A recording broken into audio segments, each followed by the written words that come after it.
Muy buenas tardes, estimados estudiantes de cuarto año. Esta vez les presento el tema de radiología del aparato respiratorio. Está por demás decir que este es un tema muy importante debido a que la radiografía de tórax se constituye en el primer estudio de imagen para valorar aparato respiratorio, debido a que son múltiples las patologías que pueden ser diagnosticadas con solamente una radiografía de tórax. Muy bien, vamos a comenzar. Para dar inicio, un recordatorio a las proyecciones radiológicas. La primera proyección, la más empleada, la que tienen que solicitar, la radiografía posterior de tórax, conocida también como teleradiografía de tórax. En realidad, este es el nombre correcto de esta proyección. ¿Qué significa teleradiografía? Tele indica distancia, es como decir radiografía a distancia. Y esto es debido a que entre los requisitos, la distancia entre el foco y la película debe ser de 1.5 a 1.8 metros. Esta es la mayor distancia empleada en radiología. Para cualquier otro estudio, mano, cuello, cabeza, la distancia que tiene que existir entre el foco y la placa es de 1 metro solamente. En cambio, para tórax, tiene que ser 1.5 a 1.8 metros, esto con el objetivo de evitar la magnificación del corazón. Obteniendo una distancia como esta, se logra obtener un tamaño del corazón muy similar al real. Bueno, entonces los requisitos. La radiografía, la proyección es posterior-anterior, porque el rayo ingresa por atrás y sale por delante del cuerpo. La posición del paciente vertical tiene que estar en bipedestación o por lo menos sentado.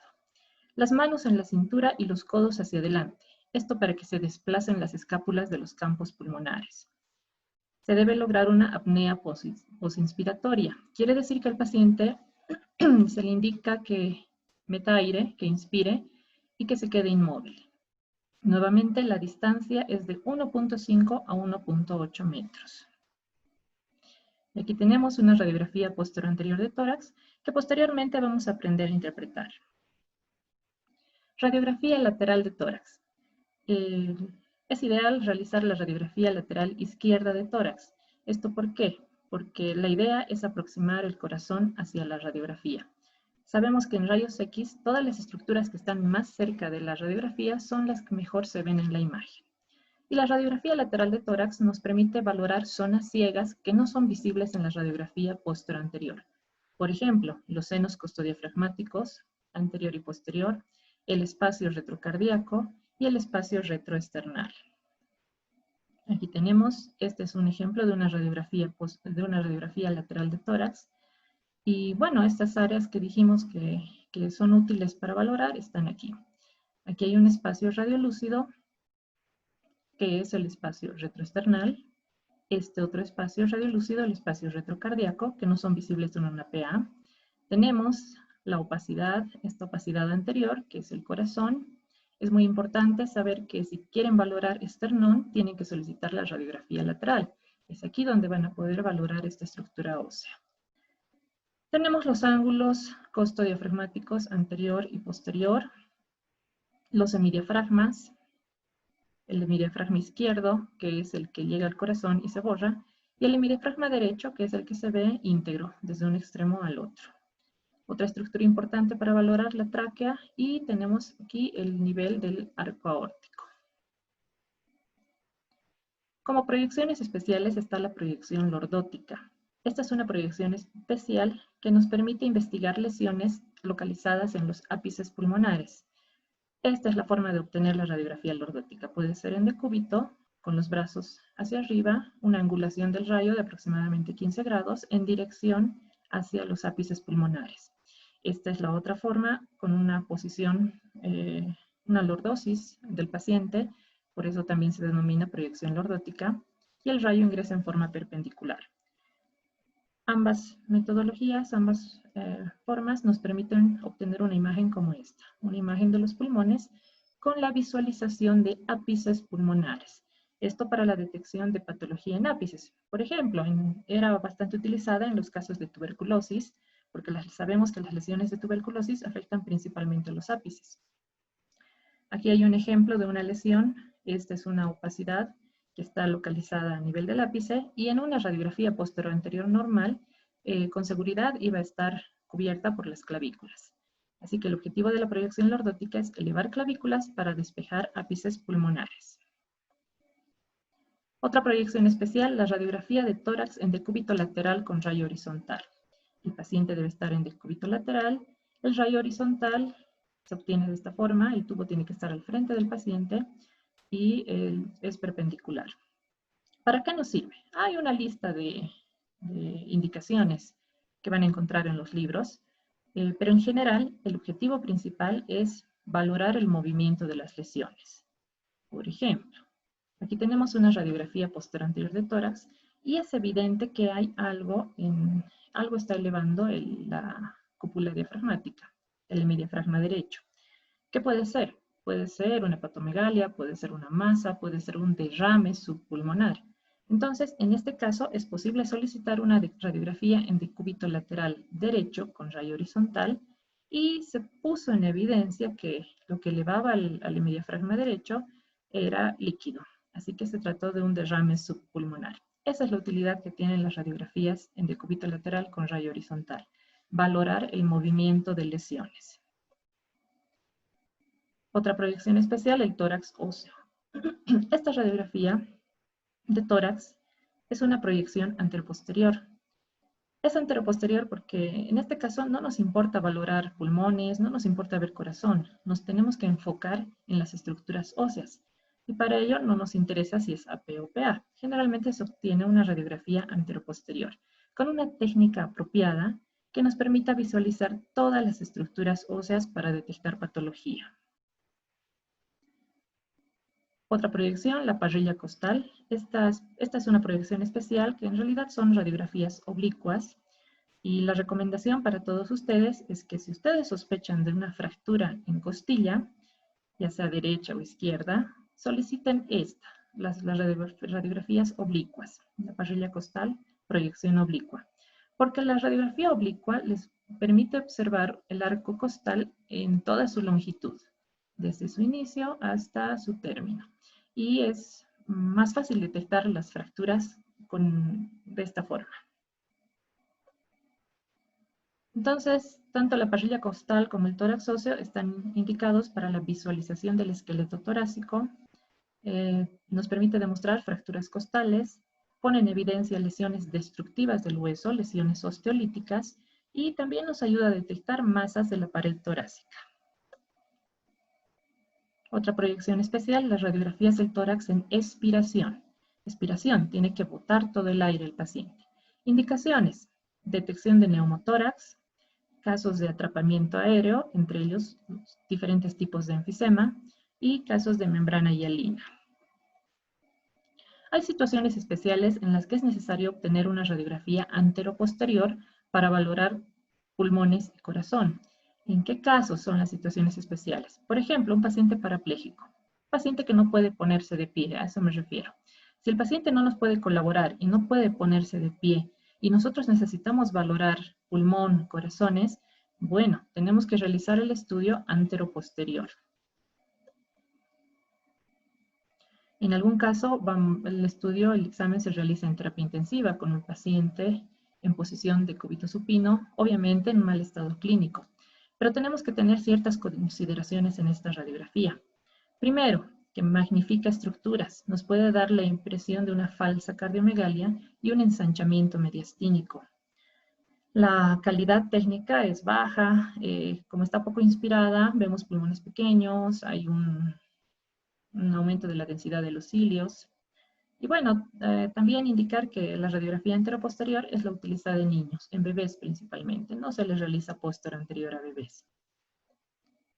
Aquí hay una imagen que nos permite entender por qué tenemos que solicitar radiografías anterior a los pacientes para valorar pulmones, corazón, y no la anteroposterior, no es la de preferencia. Como dijimos, la anteroposterior es en situaciones especiales, casos en los que nuestro paciente no pueda ponerse de pie o esté inconsciente, tal vez por su estado de gravedad. Entonces, ¿por qué la anterior? Porque el objetivo es acercar el corazón hacia la radiografía. Y de esta forma obtenemos un tamaño del corazón muy real, lo más real a lo que es el cuerpo humano. Y en cambio, en la radiografía anteroposterior, como el corazón está alejado de la radiografía, podemos observar que la imagen se amplifica. Vamos a ver un corazón de mayor tamaño. Y si no nos damos cuenta que es una radiografía anteroposterior, podemos comenzar a diagnosticar erróneamente. Podemos decir hay cardiomegalia, hay congestión vascular, y bueno, simplemente por no darnos cuenta que se trató de una radiografía anteroposterior. Tórax normal. ¿Qué es lo que tenemos que saber en relación al tórax normal? Lo primero, cuando tenemos una radiografía en nuestras manos, antes de comenzar a interpretarla, tenemos que valorar la calidad técnica. Tenemos que saber si la radiografía está bien tomada o no. Y para esto valoramos ciertos factores, entre ellos los más importantes. Tenemos que ver la rotación, inspiración, penetración o grado de exposición y valorar que se visualicen los ángulos costofrénicos, es decir, que la radiografía no esté cortada. Aquí tenemos un pequeño mnemotécnico. Esto nos va a ayudar un poquito más a recordar, ¿no es cierto? Rotación, inspiración, penetración. La rotación. ¿Cómo se debe valorar la rotación? En la radiografía tenemos que localizar el borde interno de las clavículas y valorar la equidistancia del borde interno en relación a la línea media. La línea media nos guiamos con las apófisis espinosas. Y una vez localizadas el borde interno de ambas clavículas, tenemos que ver la distancia del borde interno de una clavícula en relación a la línea media y compararla con el otro lado. En este caso, la distancia es bastante similar en ambos lados, lo que nos permite decir que en esta radiografía no hay rotación. Esta radiografía está centrada y es así como se tiene que valorar. Porque si estuviera rotada, el problema es que uno nos cambia los bordes de la silueta cardiovascular. Vamos a ver un pulmón más pequeño que el otro. Vamos a ver un pulmón más negro que el otro. Podemos crear patología donde no la hay. Lo otro importante, la inspiración. Es importante determinar si la radiografía está bien inspirada antes de interpretarla. ¿Cómo realizamos eso? Tenemos que contar arcos o espacios intercostales. En algún libro van a encontrar que hay que contar arcos costales. En otro libro van a encontrar espacios intercostales. Da igual. Podemos contar los arcos en este caso. Tienen que ser más de 6 arcos anteriores, más de 8 arcos posteriores por encima del diafragma. ¿Cuáles son los más fáciles de contar? Los arcos anteriores. Aquí tenemos. ¿Y cómo los diferenciamos? No es tan difícil. Los arcos anteriores son oblicuos. Y están aquí, miren. 1, 2, 3, 4, 5, 6, 7, 8. Muy bien, buena cantidad de arcos anteriores. Más de 6 es lo habitual. Y los arcos posteriores son algo más horizontalizados y tienen contacto con la columna. Parten de la columna vertebral. Entonces, si contamos posteriores, 1, 2, 3, 4, 5, 6, 7, 8, 9, 10 arcos posteriores. Bien. Una radiografía bien inspirada nos permite valorar adecuadamente los pulmones y el corazón. A diferencia de una radiografía con mala inspiración, una radiografía expirada. ¿Qué pasa? Vemos los pulmones pequeños. Se elevan los diafragmas. El corazón se horizontaliza y da la impresión de una falsa cardiomegalia. Los cilios se vuelven más densos. Podemos pensar que hay congestión pulmonar. Otro factor, la penetración, el grado de exposición. Bueno, aquí tienen que ver los factores técnicos que se emplean, el miliamperaje, kilovoltaje. Podemos obtener una placa penetrada, una placa negra, en la que no se puede valorar absolutamente nada del pulmón, o una placa blanda, llamada también subexpuesta, que miren, tampoco nos es de utilidad para valorar patología.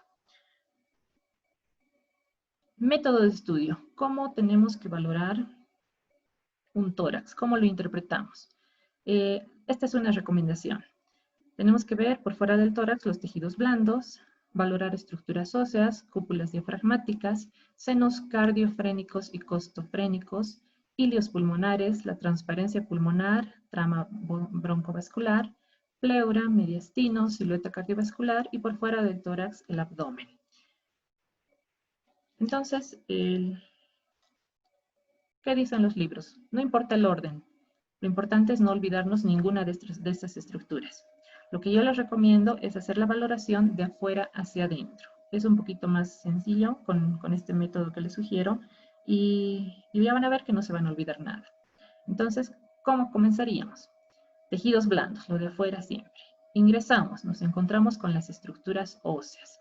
Seguimos ingresando y tenemos a los pulmones. En los pulmones valoramos la trama vascular y la transparencia pulmonar y la trama vascular. Seguimos ingresando y nos encontramos con los ilios pulmonares. Vamos un poquito más adentro. Tenemos al mediastino, corazón. Aquí valoramos la silueta cardiovascular, los bordes y el índice cardiotorácico. Después, ya no tenemos dónde entrar. Vamos abajo. En la parte baja vemos diafragmas, un hemidiafragma derecho, hemidiafragma izquierdo.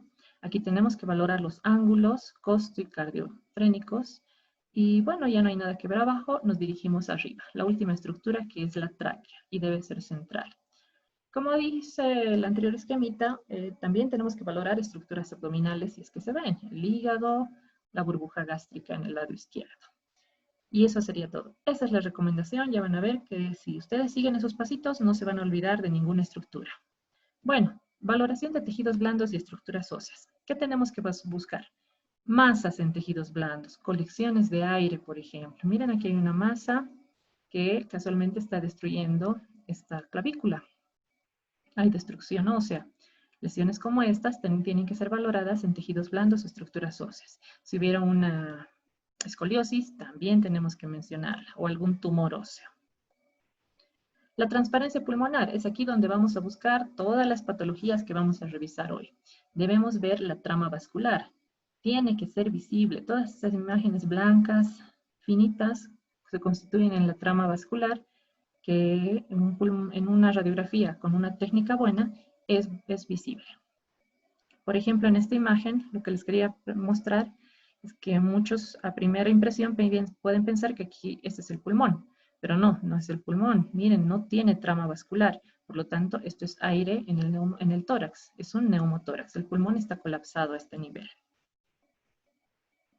Los ilios. De los ilios tenemos que saber que el hilio izquierdo es el más alto. ¿Por qué? Porque anatómicamente la arteria pulmonar izquierda pasa por encima del bronquio, cabalga el bronquio, por lo tanto el hilio izquierdo se ve más alto que el derecho. Podrían estar al mismo nivel en un pequeño porcentaje, pero nunca una relación inversa. Si el hilio derecho es más alto, eso es patológico. Silueta cardiovascular. Ya llegamos a la parte media, al corazón. Un recordatorio de los bordes de la silueta cardiovascular. Borde derecho, vena cava superior, aurícula derecha, vena cava inferior. Borde izquierdo, arco aórtico, el tronco de la arteria pulmonar y el ventrículo izquierdo. Esto ya lo sabemos, ya lo dominamos, ¿no es cierto?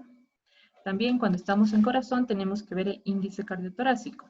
El índice cardiotorácico nos permite estimar el tamaño de la silueta cardíaca. Tenemos una fórmula A más B sobre C y el valor normal es menos de 0,5. ¿Qué quiere decir? Un valor mayor de 0,5 nos sugiere una cardiomegalia. ¿Y cómo trazamos las líneas? Primero, una línea vertical a nivel de la línea media. Trazamos A. A es una horizontal que se origina en la línea media y se dirige a la parte más sobresaliente del borde cardíaco derecho. B. Se origina en la línea media y la línea se dirige hacia la parte más sobresaliente del borde cardíaco izquierdo. C. Es una línea horizontal que mide el diámetro transverso mayor del tórax, la parte más ancha del tórax. Entonces, A más B sobre C, obtenemos los valores y el resultado. Ya nos indica si hay o no cardiomegalia. Bueno, ya vimos el corazón, ya no hay dónde entrar, así que bajamos, como habíamos dicho. Vamos a ver diafragma. Tenemos un hemidiafragma derecho y un hemidiafragma izquierdo. Recordar que el hemidiafragma derecho es el más alto. La diferencia, 1 centímetro, hasta 2 como máximo. De haber una mayor diferencia, eso ya es patológico. Cuando estamos aquí tenemos que ver los ángulos costo y cardiofrénicos. Tienen que estar libres. Y miren, los ángulos costodiafragmáticos o costofrénicos tienen una imagen, una forma en punta de lanza. Lo último que valoramos es la tráquea. Vamos a la parte alta, la tráquea que tiene que ser central. ¿Cómo nos lo guiamos con eso? Porque tenemos que visualizar a las apófisis espinosas de las vértebras. Y bueno, esa sería la valoración. Nuevamente, tejidos blandos, estructuras óseas, la transparencia pulmonar, trama vascular, ilios, silueta cardiovascular, diafragma, ángulos costo, cardiofrénicos y tráquea. Y eso es todo. Esta es una división de regiones del tórax para poder localizar las lesiones. Se trazan líneas sobre la clavícula, una línea por encima de los cilios, otra línea horizontal por debajo de los cilios, dos líneas verticales a nivel de la línea medioclavicular. Y las regiones son las siguientes. Por encima de la línea supraclavicular. Estas son regiones infraclaviculares. Puede ser infraclavicular interna, externa. Aquí están las regiones iliar y parailiar. Y aquí abajo tenemos a las regiones supradiafragmáticas, interna, externa, o paracardíacas también les llaman, interna y externa. Y esta es una forma recomendada para localizar lesiones porque es fácil. Si encontramos un nódulo a este nivel, decimos que el nódulo está en región parailiar derecha.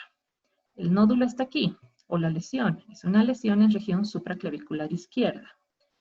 Hay un problema a este nivel, una lesión en región supradiafragmática externa izquierda.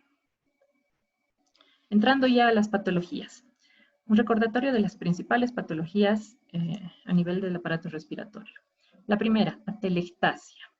¿Qué es la atelectasia? Es el colapso pulmonar. Ahí está, aquí tenemos un alveolo normal que normalmente debería tener aire, pero en la atelectasia existe colapso. Por lo tanto, hay pérdida del aire en el interior de los alveolos. ¿Y qué va a dar lugar? Va a dar lugar a la pérdida de volumen de todo el pulmón o de una parte de él, generalmente con un incremento de la densidad del pulmón afectado. Los signos radiológicos que podemos encontrar. Van a encontrar diferentes signos, estos son los principales. Se pueden dividir en signos directos y signos indirectos. Entre los directos está la pérdida de aireación, que se manifiesta con un incremento de la densidad, una opacidad. Ahí está, tenemos una opacidad debido a la pérdida de aireación. Desplazamiento de la cisura. En este caso, la cisura que está desplazada es la cisura menor, la horizontal, que debía estar como este nivel, pero se desplaza hacia el lado de la lesión.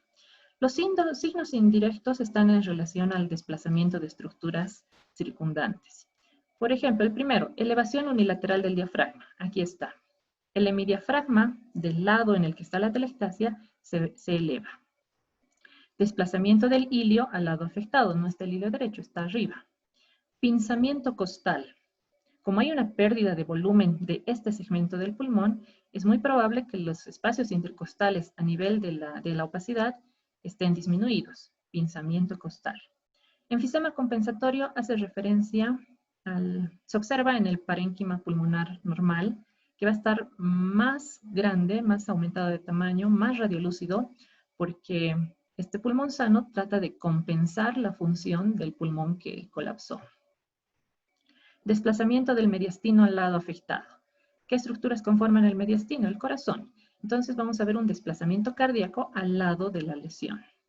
Por último, desplazamiento de la tráquea al lado de la lesión también, que es evidente en esta radiografía. Este paciente está intubado, ahí podemos ver el tubo endotraqueal, y es evidente que no está a nivel de la línea media, está desplazado al lado de la lesión. Entonces, ¿qué tienen que recordar?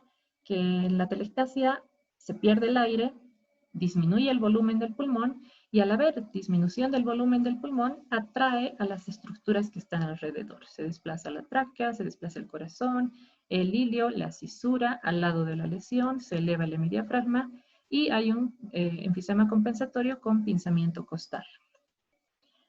Aquí hay un ejemplo de una atelectasia del lóbulo superior. Esta es la imagen característica. ¿Cómo la reconocen? Porque es una imagen triangular radiopaca en topografía del corazón. ¿Cómo sabemos que es atelectasia? 1. El corazón está desplazado al lado izquierdo. Miren, signo de la columna desnuda. Aquí no debería verse la columna. El corazón debería estar por lo menos hasta este nivel en el campo pulmonar derecho, pero está desplazado. Otro dato importante, hay elevación del hemidiafragma, disminución del volumen del pulmón izquierdo y un enfisema compensatorio. En algún caso se van a encontrar atelectasias masivas, todo un pulmón derecho colapsado o un pulmón izquierdo. ¿Cuáles son los signos radiológicos? La opacidad total del hemitórax y el desplazamiento de estructuras al lado de la lesión. Miren, la tráquea desplazada, el corazón desplazado al lado de la lesión. En este otro caso lo mismo, ya ni se ve nada del corazón, ¿no es cierto? Es porque el corazón está desplazado al lado de la lesión Y la tráquea igual, totalmente desplazada. Esa es la forma más fácil de reconocer si se trata o no de una atelectasia. Atelectasias laminares. En alguna ocasión van a encontrar en las radiografías unas imágenes lineales gruesas que no son compatibles, no corresponden a la trama vascular, como estas. Esas son atelectasias laminares. Generalmente aparecen después de un proceso de un derrame, por ejemplo. El paciente sufre de un derrame, se pierde el derrame y aparecen las atelectasias laminares. Son atelectasias pasivas. Signo de la S de Golden. Lo van a escuchar muy pronto si es que ya no lo escucharon. ¿Y qué representa? Si la atelectasia del lóbulo superior derecho se debe a una masa de gran tamaño que se localiza en el ilio, la combinación de la masa y el desplazamiento hacia arriba de la cisura menor genera un aspecto característico que se denomina signo de la S de Golden. Y ahí está dibujadita la S para poder entenderlo mejor. Entonces, ¿qué tiene que haber aquí? Es un área de atelectasia asociada a una masa. La cisura menor, al ser elevada, dibuja la masa y el área de atelectasia, por lo tanto obtenemos esta S, que es la llamada S de Golden. Lesiones alveolares, otro gran grupo de enfermedades. Su mayor representante, las neumonías. ¿Y qué es esto? Es una infección, una neumonía es una infección del parénquima pulmonar que clínicamente se manifiesta con fiebre, síntomas respiratorios variables que causan reacción inflamatoria pulmonar. Se manifiesta en forma de consolidaciones en la radiografía de tórax. Este es el término que tenemos que emplear, consolidaciones, que son las opacidades que observamos en la radiografía. Y aquí está, esto es lo que pasa en una lesión del espacio alveolar. El alveolo, que normalmente tiene que tener aire, en este caso el aire está reemplazado por líquido. Puede ser pus, puede ser solo agua, puede ser células y cualquier cosa. Cuando es reemplazado el aire por líquido, hablamos de una lesión del espacio aéreo alveolar. Y este líquido que está en un alveolo se comunica, pasa a los otros alveolos a través de los poros de Kohn y los canales de Lambert. Aquí tenemos una lista de las lesiones alveolares localizadas. Miren las más frecuentes, siempre la neumonía, infarto, tuberculosis, atelectasia, contusión pulmonar, impacto mucoso y bueno, muchos otros. ¿Qué quiere decir? En todo este tipo de patologías vamos a encontrar los mismos signos radiológicos. Por eso cuando vemos una consolidación, no podemos asegurar que es neumonía. Puede tratarse de alguna de estas otras patologías. Necesitaríamos saber antecedentes, saber la clínica, pero bueno, lamentablemente al servicio de rayos X no nos llegan todos esos datos. Por eso lo que les pedimos es que en sus solicitudes, por favor, siempre nos den por lo menos el diagnóstico clínico que ustedes sospechan y con eso nos ayudan un poquito más y también vamos a poder ayudarles en el diagnóstico. ¿Cuáles son los signos radiológicos de las lesiones del espacio aéreo alveolar? Aspecto algodonoso, que son los bordes difusos. Tendencia a la coalescencia, distribución lobaro-segmentaria, distribución en alas de mariposa, nódulos peribronquiales, aparición y desaparición rápida y la presencia de broncograma o alveolograma aéreo. Veamos, el aspecto algodonoso es esto. Aquí tenemos una opacidad, un área radiopaca, caracterizada por por el aspecto algodonoso de sus bordes. ¿Qué quiere decir? Son bordes difusos. No sabemos dónde termina la patología. Es como si se fuera difuminando la lesión. La única vez que podemos ver un borde definido es cuando la neumonía o la lesión alveolar ha llegado a la cisura, que la contiene y evita que pase al otro lóbulo. Tendencia a la coalescencia es la tendencia que tienen estas lesiones alveolares de aproximarse unas con otras. La distribución lobaro-segmentaria, como en este ejemplo, una neumonía que está ocupando un lóbulo o segmentos de un pulmón. También hay la distribución en alas de mariposa, cuando la lesión alveolar es bilateral. Esta es la imagen característica de un edema agudo de pulmón, por ejemplo. Broncograma aéreo. Cuando vemos una opacidad, tenemos varias opciones. Puede ser neumonía, atelectasia, derrame, puede ser un tumor. Y los signos radiológicos son los que nos ayudan a diferenciar la patología. Por ejemplo, en esta opacidad observamos un broncograma aéreo. ¿Y qué es el broncograma aéreo? son estas imágenes negras que ven como raíces. ¿Y por qué se da esto? Aquí tenemos la imagen en tomografía. Estas imágenes radiolúcidas son los bronquios llenos de aire que están rodeados por alvéolos llenos de líquido. Hay un contraste entre ambos y es por eso que el broncograma aéreo se hace visible. Ustedes ven broncograma aéreo en una lesión y podemos asegurar que esta es una lesión alveolar, una neumonía en este caso. También dice alveolograma aéreo. ¿Qué es esto? Es solamente la presencia de alvéolos con aire rodeados de alvéolos con líquido. Puntitos negros rodeados de puntitos blancos, nada más. Y este es otro factor importante, la aparición y desaparición rápida, que es característico de las lesiones alveolares. En una lesión alveolar, miren, aquí por ejemplo, distribución en alas de mariposa, ¿no es cierto? Opacidades de bordes difusos distribuidos en ambos campos pulmonares. El 5 de mayo, edema agudo de pulmón. Se dio el tratamiento respectivo y para el 8 de mayo prácticamente se solucionó la imagen en nuestro paciente. Entonces, esa es la característica de las lesiones alveolares. Si no desaparece con el tratamiento rápidamente, bueno, tenemos que pensar que no es una lesión alveolar. Puede ser un cáncer, puede ser tuberculosis, puede ser otro problema. Derrame pleural, otra patología muy frecuente. Como datos, el espacio pleural es un espacio virtual que normalmente tiene 2 a 5 mililitros de líquido. En una proyección lateral, se necesitan 75 mililitros para borrar el seno costodiafragmático posterior. En una radiografía posterior de tórax, se necesitan de 150 a 300 mililitros para borrar los senos costodiafragmáticos laterales. Y es así como vamos a observar. Este es un seno costodiafragmático en una radiografía PA. Este es un seno costodiafragmático normal, dijimos, esta es la forma habitual. Y aquí podemos ver el borramiento u obliteración del seno costodiafragmático con el signo característico del derrame, el signo del menisco. Ahí está, signo del menisco. Igual otra radiografía posterior anterior, en la que vemos opacificación de ambos pulmones, ambas regiones basales, y el signo del menisco en ambos lados. Aquí está uno y el otro menisco pequeñito a este nivel. Derrame pleural bilateral de predominio derecho. Entonces el signo del menisco se da es una opacidad de concavidad superior que oblitera el seno costodiafragmático. Un derrame pleural masivo. ¿A qué les recuerda esta imagen? Parecida a la de la telectasia masiva, ¿no es cierto? ¿Cuál es la diferencia? Aquí están. Lo vemos con los signos radiológicos. Primero, en un derrame pleural masivo vamos a encontrar la opacidad total de un hemitórax. Hasta ahí se parece a la telectasia. Esta es la diferencia. La desviación contralateral de estructuras, del corazón y de la tráquea. Recuerdan, en la telectasia el desplazamiento era al lado de la lesión, ¿no es cierto? En un derrame pleural masivo la desviación es contralateral. Hay separación de espacios intercostales porque hay aumento del tamaño del hemitórax. Como hay líquido aquí, hay líquido en exceso, eso separa los espacios intercostales. Ausencia de broncograma aéreo. Obviamente no hay broncograma aéreo. Sabemos que el broncograma aéreo es un signo de una lesión alveolar, de una neumonía, por ejemplo. Signo de la silueta. Este signo es bonito, interesante, porque nos ayuda a definir la localización de una lesión. Signo de la silueta positivo. ¿Qué quiere decir?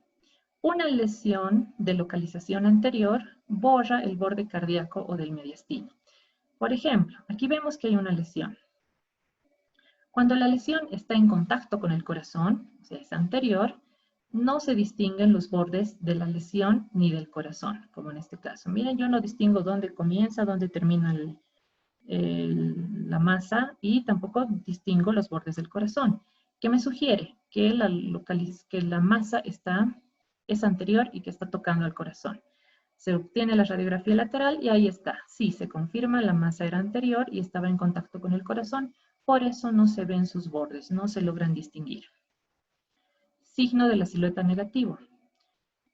Si una lesión es posterior, no borra el borde cardíaco del mediastino. Y ahí está, una masa en el mismo lugar. Podemos observar esta masita. Tiene bordes definidos. Puedo ver los bordes de la masa, puedo ver los bordes del corazón. Entonces llego a la conclusión de que la masa no está tocando al corazón, no está en contacto con el corazón. Por lo tanto, la masa es posterior. Se obtiene la radiografía lateral y sí, teníamos razón, ahí está la masa posterior, un tumor neurogénico, que al no tener contacto con el corazón, permitía que los bordes de ambas estructuras sean evidentes.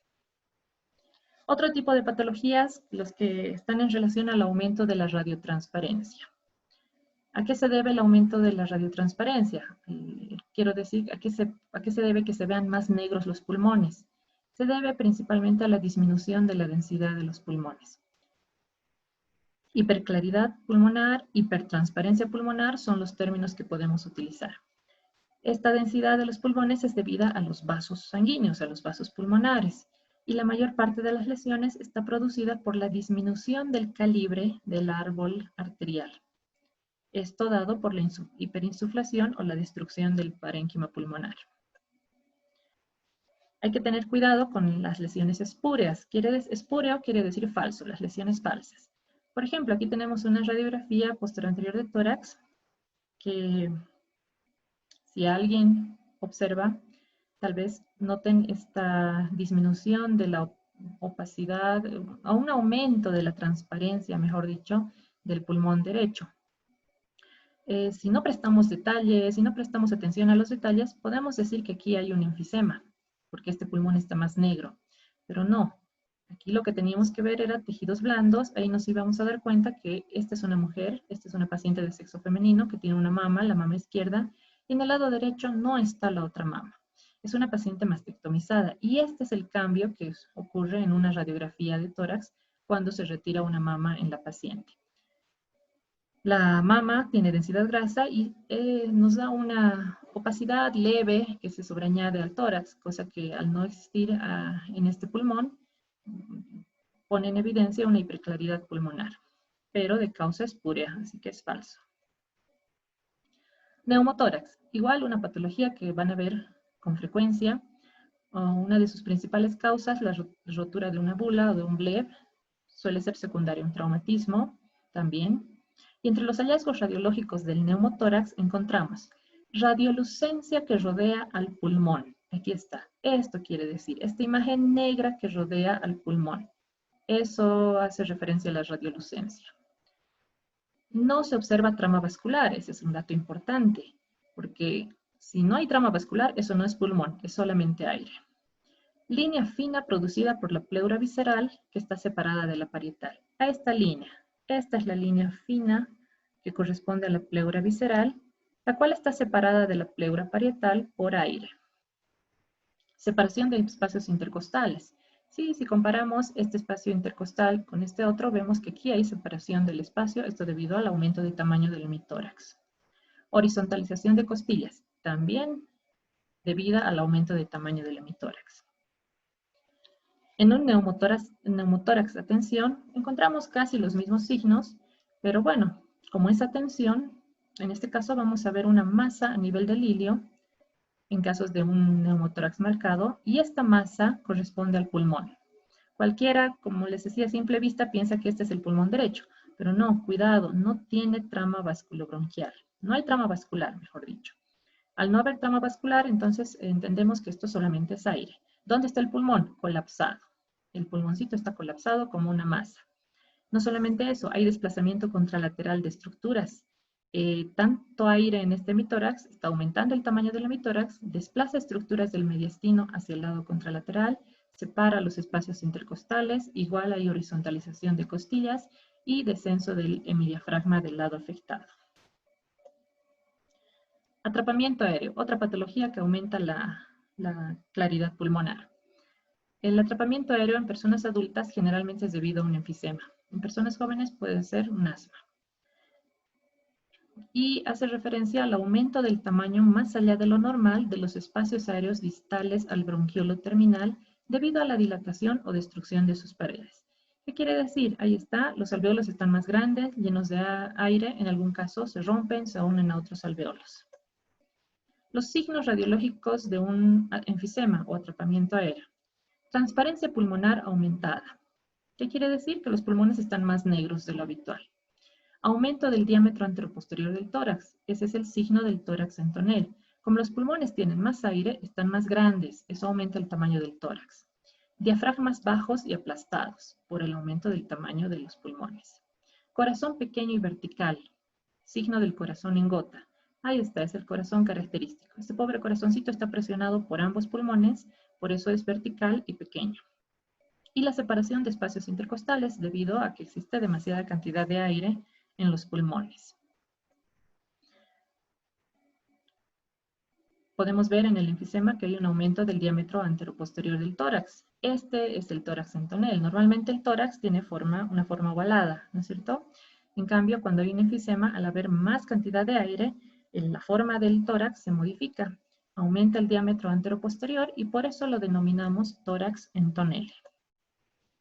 Aquí unos términos que tenemos que conocer, los van a escuchar alguna vez. Bleb, bula, hacen referencia a espacios aéreos.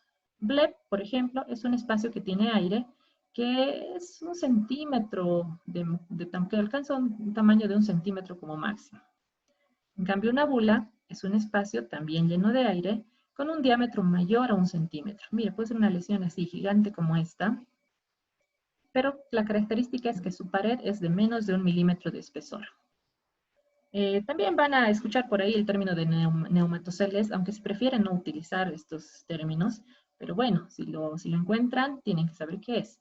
Un neumatocele también es un quiste aéreo, una cavidad que tiene aire y tiene una pared fina, pero la característica es que los neumatoceles están relacionados a infecciones y no indican destrucción del parénquima pulmonar, por lo tanto son transitorios. Así que un neumatocele lo vemos y una vez pasada la infección, solucionado el problema, el neumatocele desaparece. Una patología que es también vista con bastante frecuencia, el tromboembolismo pulmonar. Y se da cuando un émbolo, un coágulo, obstruye un vaso pulmonar y se denomina tromboembolismo pulmonar. Ahí está. Generalmente este émbolo proviene de una trombosis venosa profunda. Así que hay que tener cuidado. Se diagnostica trombosis venosa profunda, hay que dar tratamiento rápido para evitar que uno de esos coágulos viaje al pulmón. ¿Qué encontramos? Hallazgos radiológicos. En una radiografía de tórax, el 10 a 15% de los casos puede ser normal. No descarta un tromboembolismo pulmonar una radiografía normal. Por lo tanto, la radiografía de tórax tiene un valor limitado para el diagnóstico de TEP. Dependiendo del tromboembolismo pulmonar, si hay o no infarto, varían los signos radiológicos. En un tromboembolismo sin infarto, encontramos estos signos. Signo de Westermarck, que es el aumento de la claridad pulmonar, el pulmón se ve más negro. Signo de Fleischer, la dilatación de un segmento de la arteria pulmonar. Atelectasias laminares, pérdida del volumen del pulmón con elevación diafragmática. Estos son los signos. Y los van a ver también, o los van a escuchar, les van a preguntar en alguna visita, signo de Westermarck, ya van a saber. Entonces, Westermarck hace referencia a la oligoemia distal al vaso ocluido, a la disminución del flujo sanguíneo distal a la oclusión. Por lo tanto, ¿cómo se va a ver eso? Se va a ver como un pulmón más negro. Vamos a ver una hiperclaridad o un aumento de la transparencia pulmonar de ese pulmón. Miren, negrito, a diferencia de este otro. El signo de Fleischer es la dilatación de un segmento de la arteria pulmonar. Las atelectasias laminares, que se presentan en un 68% de los casos, características también se presentan con mucha frecuencia en un tromboembolismo pulmonar y pueden estar asociados a la elevación diafragmática. Esto por la pérdida del volumen del pulmón afectado. Y si el tromboembolismo pulmonar se acompaña de un infarto, observamos el clásico signo de la joroba de Hampton, que es una opacidad parenquimatosa triangular de base pleural, con el vértice dirigido hacia el ilio. Ahí está, la opacidad triangular de base pleural con el vértice dirigido hacia el ilio. Lo mismo a este nivel. Esa es la famosa joroba de Hampton, que en realidad corresponde al infarto pulmonar, a la parte del tejido pulmonar que al no llegarle sangre se infarta. Entonces los signos radiológicos nuevamente por su frecuencia son estos, ¿no? Las atelectasias, un 68% de los casos. Tenemos puede existir un derrame pleural, la joroba de Hampton, Sigue la elevación diafragmática, el aumento de tamaño de la arteria pulmonar y la radiotransparencia pulmonar, que es el signo de Westermarck. Recordarles que la angiotomografía en la actualidad es la prueba más importante y que se realiza con más frecuencia para llegar al diagnóstico de tromboembolismo pulmonar. Nos aporta información sobre la gravedad del cuadro y permite diferenciar el tromboembolismo de otros procesos que podrían confundirnos. La sensibilidad y especificidad son muy altas. Patología intersticial.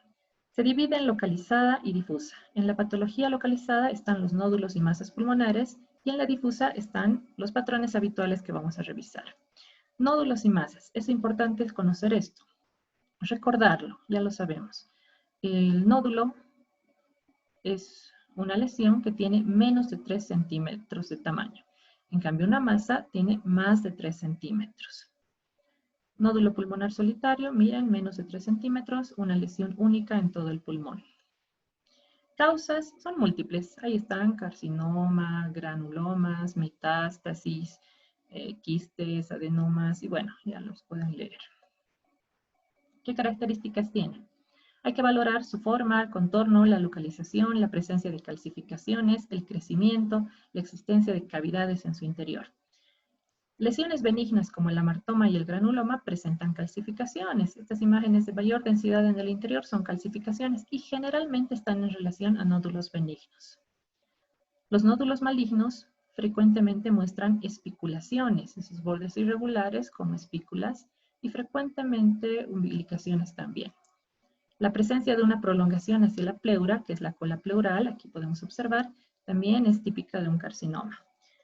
Sin embargo, cualquier nódulo, ya tenga un aspecto benigno o maligno, es sospechoso de ser un maligno. Por lo tanto, cualquier nódulo tiene que biopsiarse.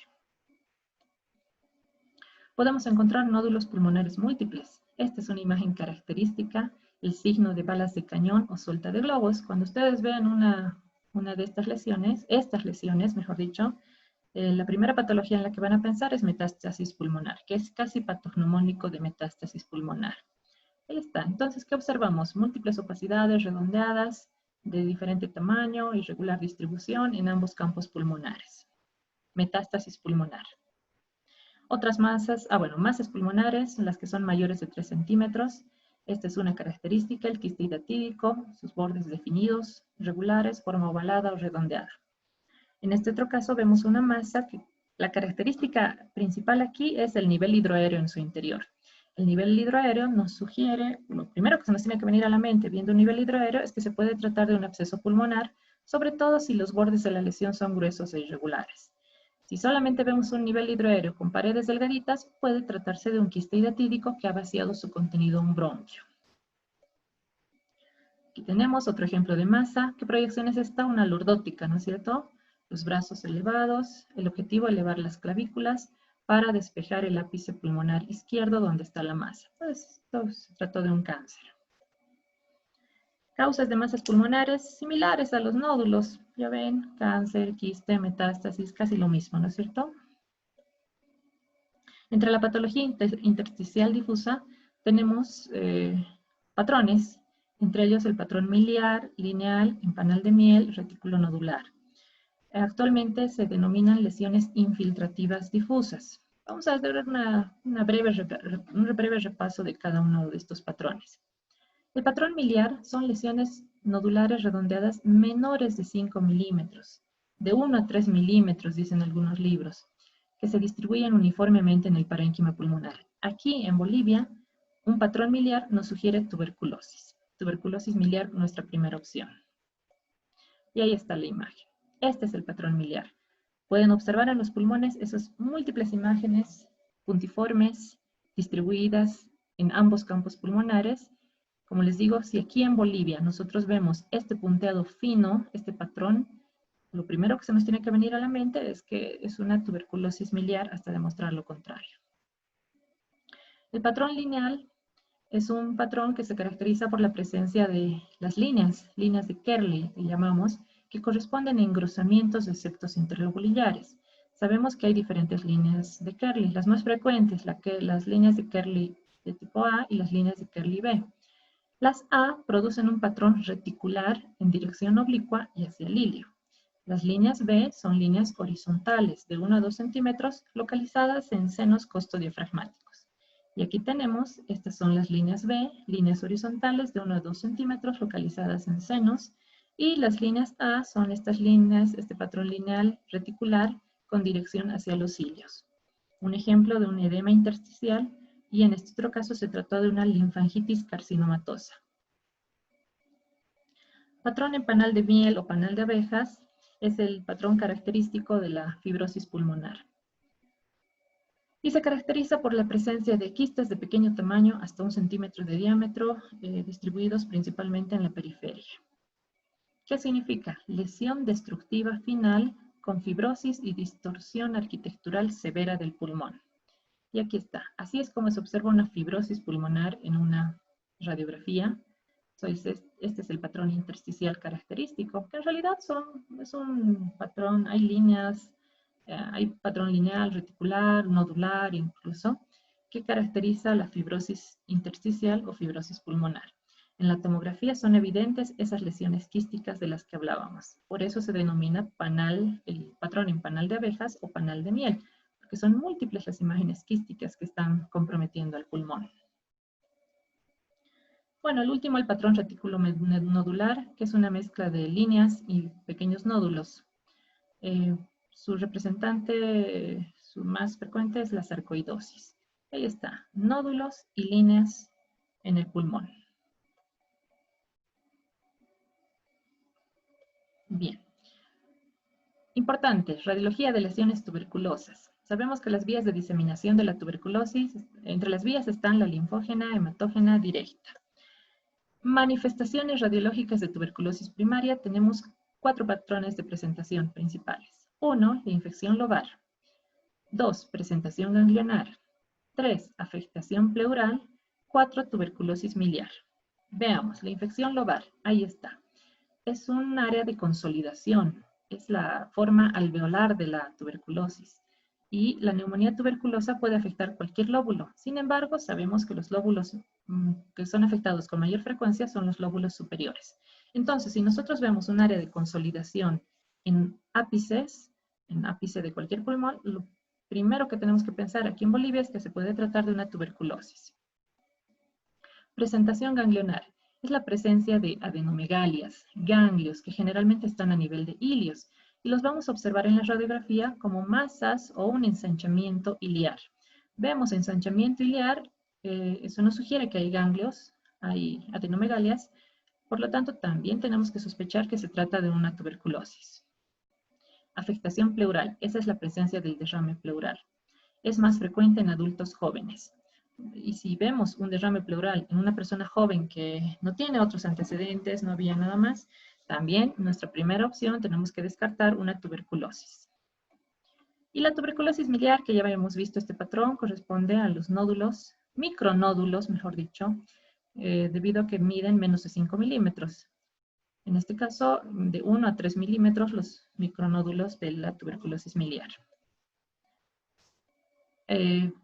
Han debido escuchar, han debido leer en algún libro sobre el complejo primario de Ghon. Son los mismos signos que ya mencionamos, solamente que aquí los vamos a ver mejor.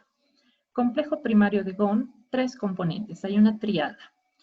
Debemos encontrar una opacidad, ahí está, esta es la opacidad por si acaso. Linfangitis, que son estas líneas, esas líneas que se dirigen de la opacidad hacia el hilio, y la adenitis, que es un ensanchamiento del hilio debido a la presencia de ganglios.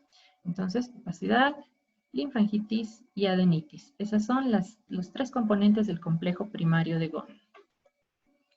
En una tuberculosis secundaria podemos encontrar opacidades, consolidaciones e incluso cavitaciones. Ahí está una cavitación con su nivel hidroaéreo, incluso está sobreinfectada.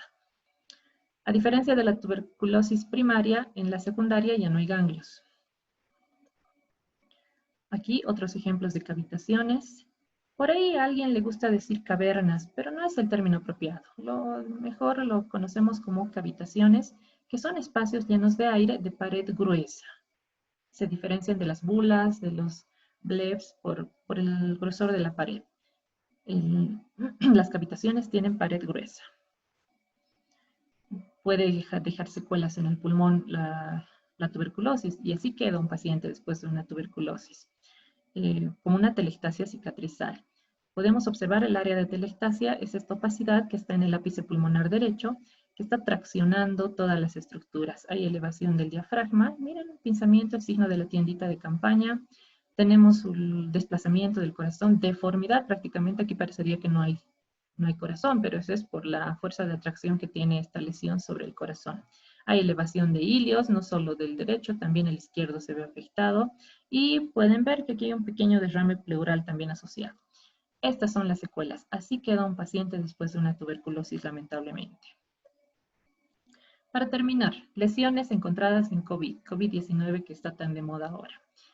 Tenemos que saber que el COVID-19 tiene la neumonía como su manifestación clínica predominante y las imágenes radiológicas juegan un papel fundamental en el proceso de diagnóstico. La radiografía tiene baja sensibilidad en la identificación de los primeros cambios pulmonares y esto lo tenemos que saber. No es el examen indicado en las etapas iniciales de la enfermedad. Sí, una vez que ya se ha manifestado la enfermedad, es de ayuda la radiografía, pero en etapa inicial no es el mejor estudio porque puede mostrarnos un tórax normal y no se puede descartar el COVID. La tomografía de tórax, en particular la tomografía de alta resolución, es el método de elección en el estudio de la neumonía por COVID porque detecta lesiones iniciales. Aquellas pequeñas lesiones que no se ven en la radiografía, la tomografía ya las detecta y nos permite sospechar de esta patología.